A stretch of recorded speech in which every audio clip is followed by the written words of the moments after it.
ini memang ada di atas arsy-nya, di singgasana. Tentang masalah apakah arsy itu makhluk, ya, Allahu alam. Ini saya tidak bisa jawab apakah itu arsy makhluk atau tidak. Allahu alam, gitu kan? Karena arsy ini adalah tempatnya Allah SWT bersemayam. Semua yang berhubungan dengan Allah dan zatnya itu lebih cenderung ulama mengatakan seseorang tidak berbicara. Apakah begitu maknanya? Beginilah resiko ketika seseorang itu meyakini Allah berada di atas arsy secara zat, ya, bertempat di atas arsy.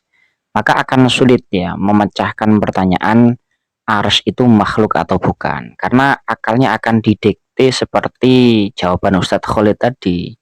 Sesuatu yang berhubungan dengan Allah. Nah, begitu kan? Maka para ulama itu tidak banyak memperbincangkan, ya, tidak banyak berkomentar. Begini teman-teman, ya, sebenarnya sebelum kita membahas lebih jauh, ada yang perlu kita bahas sedikit teman-teman. Masalah Ustadz Khalid ini tadi jawabnya tidak tahu, ya. Beliau ini kan lulusan Madinah, lama mondok di sana, apalagi sudah doktor. Ini sebenarnya niatnya mau bijak, ya teman-teman, ya. Tapi kok malah kena injak-injak gini, ya. Niatnya mau merendah tapi malah tersungkur begitu.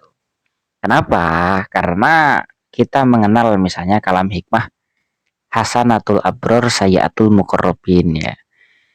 Sesuatu kebaikan, ya, sebenarnya mengatakan saya tidak tahu ini baik teman-teman, ya, karena bersikap jujur.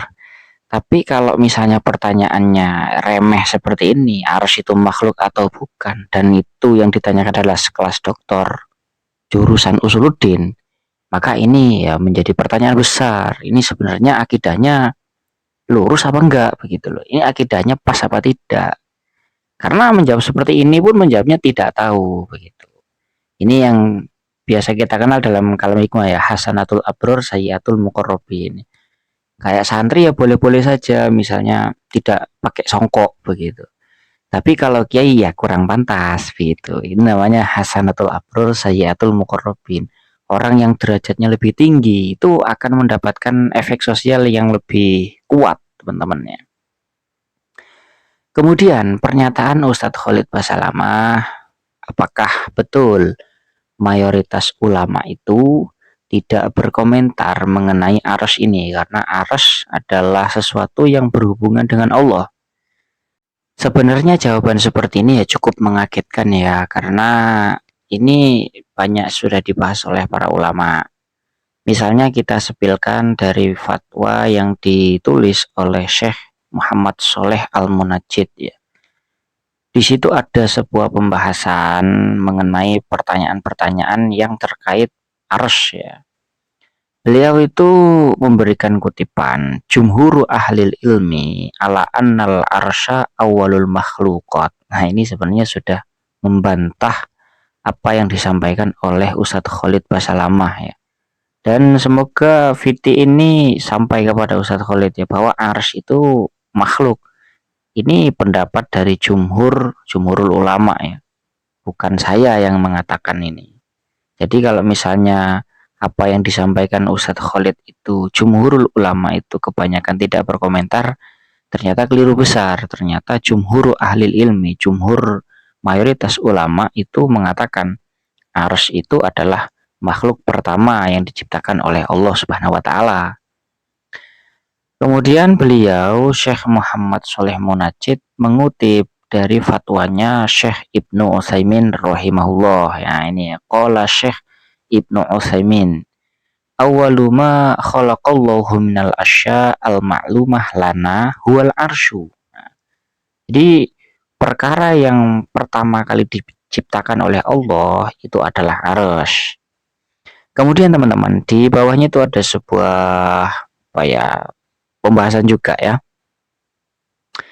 Wa man za'ama anna ahadan min ahli sunnah aw man yusammunahum bil wahabiyah. Nah, ini di dalam pembahasan ini teman-teman, Syekh Muhammad Sholeh Munajjid itu memberikan keterangan yang cukup ekstrim, ya, menurut saya. Jadi begini, seseorang yang menyangka bahwa salah satu dari ahlu sunnah ataupun orang-orang yang menyebut dirinya itu sebagai kelompok Wahabi, nah itu, ya, yakul, mereka berkata bi annal arsya azaliyun ghairu makhlukin. Nah, Jadi kan begini tadi, konotasi yang disampaikan oleh Ustadz Khalid Wasalamah itu secara tidak langsung, secara implisit itu mengatakan bahwa ars itu karena berhubungan dengan Allah, maka itu azali dan itu bukan makhluk. Karena memberi peluang seperti tadi, tidak tahu apakah ars ini makhluk atau bukan. Padahal yang perlu kita yakini adalah selain Allah itu pasti makhluk begitu. Hanya Allah saja begitu. Nah, seseorang yang menyangka bahwa ada golongan dari Ahlussunnah atau orang-orang yang menyebut dirinya sebagai kelompok Wahabi kok berkata bahwa arsy itu azali, bukan makhluk begitu. Wa annahu qadimun kidamal bari, bahwa arsy itu bersifat qadim sebagaimana Allah Subhanahu wa taala. Faqad iftarul kizba wa ta'al buhtan. Maka sebenarnya dia itu sedang mengaku sebuah kebohongan begitu ya, sedang mengakui kebohongan. Nah, begitu teman-teman, saya rasa ini sudah cukup jelas ya pembahasan mengenai arsy ya. Jadi meskipun ini permasalahan yang dakikoh indal awam, tapi saya rasa ini permasalahan yang sepele menurut kelas doktor teman-teman ya, apalagi lulusan Madinah. Ya, semoga bermanfaat. Wallahu a'lam bishawab.